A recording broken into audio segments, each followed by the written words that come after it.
ಸ್ನೇಹಿತರೆ ನಮಸ್ಕಾರ. ನೀವು ನೋಡ್ತಾ ಇದ್ದೀರಾ ಮನಿ ಪ್ಲಾಂಟ್. ನಾನು ರವೀಂದ್ರ ಜೋಶಿ. ನಾವು ಷೇರು ಮಾರುಕಟ್ಟೆಯ ಬಗ್ಗೆ ವಿಚಾರ ಮಾಡುವಾಗ ಇಕ್ವಿಟಿ ಆ್ಯಸ್ ಅನ್ ಅಸೆಟ್ ಅಂತ ಆಲೋಚನೆ ಮಾಡಬೇಕು. ಇಕ್ವಿಟಿ ಅಂದರೆ ಷೇರುಗಳು. ಅದನ್ನು ನಾವು ಯಾವತ್ತು ಒಂದು ಆಸ್ತಿ ಅಂತ ಪರಿಗಣಿಸಿದಾಗ ಮಾತ್ರ ನಾವು ಲಾಭ ಮಾಡ್ಕೊಳ್ಳಿಕ್ಕೆ ಸಾಧ್ಯ ಇದೆ. ಇದು ಜೂಜಾಡುವ ದಂಧೆ ಅಲ್ಲ. ನಾವು ಒಂದು ಕಂಪನಿಯ ಮೇಲೆ ಹಣವನ್ನು ತೊಡಗಿಸ್ತೇವೆ. ಆ ಕಂಪನಿ ಲಾಭವನ್ನು ಮಾಡಿಕೊಳ್ಳುವ ಮೂಲಕ ನಮಗೆ ಡಿವಿಡೆಂಡನ್ನು ಕೊಡುತ್ತೆ. ಯಾಕೆಂದರೆ ನಾವು ಅದರಲ್ಲಿ ಹೂಡಿಕೆದಾರರಾಗಿರ್ತೇವೆ. ಕಂಪನಿ ವೃದ್ಧಿ ಆಗತ್ತೆ ಮತ್ತು ಹೂಡಿಕೆದಾರನು ಲಾಭವನ್ನು ಮಾಡ್ಕೊತಾನೆ. ಆದ್ದರಿಂದ ಇಕ್ವಿಟಿ ಆ್ಯಸ್ ಅನ್ ಅಸೆಟ್ ಅಂತ ನಾವು ಗಮನಿಸಬೇಕು. ಒಂದು ಕಂಪನಿಯ ಶೇರ್ ಇರುತ್ತೆ. ಆ ಶೇರನ್ನು ಇಬ್ಬರು ಸ್ನೇಹಿತರು ಕೊಂಡ್ಕೋತಾರೆ. ಒಬ್ಬ ನಷ್ಟವನ್ನು ಮಾಡ್ತಾನೆ, ಒಬ್ಬ ಲಾಭವನ್ನು ಮಾಡ್ತಾನೆ. ಯಾಕೆ? ಇದು ಬಹಳ ಮುಖ್ಯವಾದ ವಿಚಾರ ಸ್ನೇಹಿತರೆ. ಒಂದು ಕಂಪನಿಯ ಶೇರನ್ನು ನಾವು ಕೊಳ್ಳುವಾಗ ಅದರಲ್ಲಿ ಯಾವಾಗ ನಾವು ಎಂಟ್ರ್ ಆದಿವಿ ಅನ್ನೋದು ಭಾಳ ಮುಖ್ಯ ಆಗುತ್ತೆ.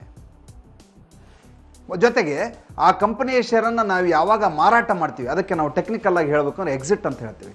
ಎಂಟ್ರಿ ಆ್ಯಂಡ್ ಎಕ್ಸಿಟ್ಸ್ ಆರ್ ಭಾಳ more important factors in buying shares and making profit. ಅಂದರೆ ಒಂದು ಕಂಪನಿಯ ಶೇರನ್ನು ಅತ್ಯಂತ ಸರಿಯಾದ ಸಮಯದಲ್ಲಿ ನಾವು ಕೊಂಡುಕೊಳ್ಳಬೇಕು ಹಾಗೂ ಅದು ಲಾಭವನ್ನು ಮಾಡಿ ಮಾರುಕಟ್ಟೆಯಲ್ಲಿ ಉಚ್ಛ್ರಾಯ ಸ್ಥಿತಿಯಲ್ಲಿದ್ದಾಗ ಅದನ್ನು ನಾವು ಮಾರಾಟ ಮಾಡಿಬಿಡಬೇಕು.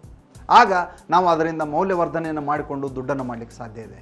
ಆದ್ದರಿಂದ ಸರಿಯಾದ ಸಮಯದಲ್ಲಿ ಹಣವನ್ನು ತೊಡಗಿಸಿ ಮತ್ತು ಆ ಕಂಪನಿ ಉಚ್ಛ್ರಾಯ ಸ್ಥಿತಿಯಲ್ಲಿ ಲಾಭವನ್ನು ಕೊಟ್ಟಾಗ ಅದನ್ನು ಮಾರಿ ಹೊಸ ಕಂಪನಿಗೆ ಶಿಫ್ಟ್ ಆಗುವಂಥ ಆಲೋಚನೆ ಮಾಡಿ ಅಂತ ಹೇಳ್ತಾ ಇವತ್ತಿನ ಸಂಚಿಕೆಯನ್ನು ಮುಗಿಸ್ತೇನೆ.